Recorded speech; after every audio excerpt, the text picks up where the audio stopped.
I mean, my story is unfortunately really long-winded, but I do like to tell people because I think it's helpful for a lot of people out there. I didn't have the traditional, like most people that I hear that get into design were really great artists growing up, doodled, had all kinds of sketchbooks, went to an art school, realized they needed to choose a career that was going to give them money.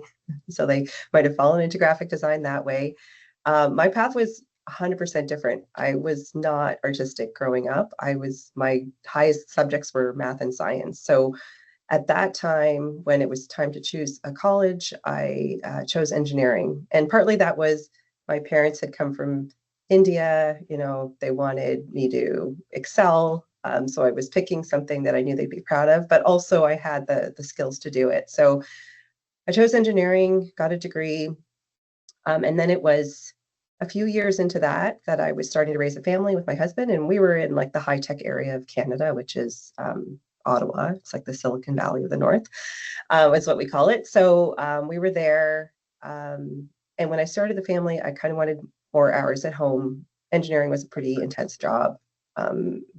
It's hard, that work-life balance thing did not exist in the industry back then.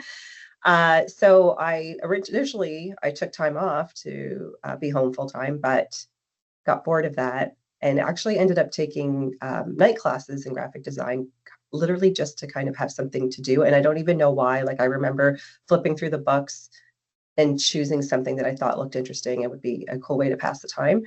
And I mean, now in hindsight, I was in every yearbook club and I made every poster for any organization I volunteered at. So it was there. I just hadn't recognized it as a thing you could do. And then when I took the classes, fell in love with it, found it very intuitive, thought, oh, this is something I can do while I'm home. So I really just kind of started independently, part-time, and haven't really changed that model since. So again, the sort of unconventional path of not having any agency experience, which for a long time got stuck in my head and really kind of intimidated me, or at least I was intimidated by people who had that agency experience. But it was just the most convenient, for my lifestyle, for what we wanted to do. It just really worked. At the same time, my husband also made a transition out of engineering because that's how we had met. We had met in class. Mm. And he started farming. He loved Oh, growing vegetables. He was growing it for us for about 5 years. Like we were just only eating everything he could grow.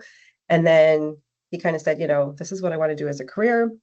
So then we thought, what are we doing in Ottawa? We should be closer to family where there's great land, which is kind of closer to the Great Lakes. So we ended up coincidentally just coming back to his hometown, which is the area we're in is near London, Ontario, which is kind of directly across the lake from Cleveland, is kind of how I explain it to okay. Americans. So easiest way to kind of explain it. So that's where we are now. We've been here since 2010. So he started a farm, and it was so the graphic design I did kind of changed as we moved along, right? So in Ottawa, it was all government programs, government departments, a lot of bilingual documents. Everything in Canada is English and French. A lot of NGOs, that sort of work. When we moved here, it was a lot of more like entrepreneurs, small businesses that were kind of in the community. So I started doing a lot of branding work and website design because I had that sort of technical background and could kind of learn that stuff sort of quickly. Mhm. And that was the kind of industry that was here. So I really was enjoying that. But then it was through the farm that we met some people that were making herbal tea for through their farm, or making sauerkraut from the cabbage we were selling them. And they kind of looked at me and said, hey, you're a designer, right? Can you do our labels? And that was sort of where the food packaging kind of place came. A light bulb went off. I thought, oh my gosh, like I've been a foodie all my life. I buy wine based on the packaging. Doing this kind of work exclusively sounds really cool. And maybe I should dive into that a little bit more. So that was 2018, 2017, 2018. And yeah, I just kind of created a whole new website, renamed the company, started putting only my food portfolio work there, um, joined some industry associations, started reaching out to people, kind of made those connections, and then just kind of built things that way. So yeah, like I said, it's really hard to kind of condense into a small story. Yeah. but that's sort of where I'm at today. And, in Canada, we do have sort of new, I guess, different challenges in that we do, even our food packaging has to be bilingual. So, we look at American packaging and think, oh my gosh, that would be so amazing if we didn't have to put the French on there, but we do.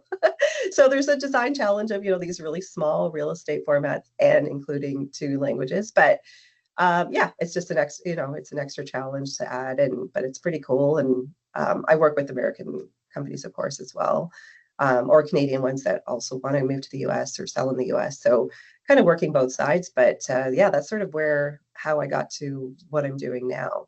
Oh, very cool. That's quite the journey. That's crazy. But It that's is a little cool. bit crazy. Yeah.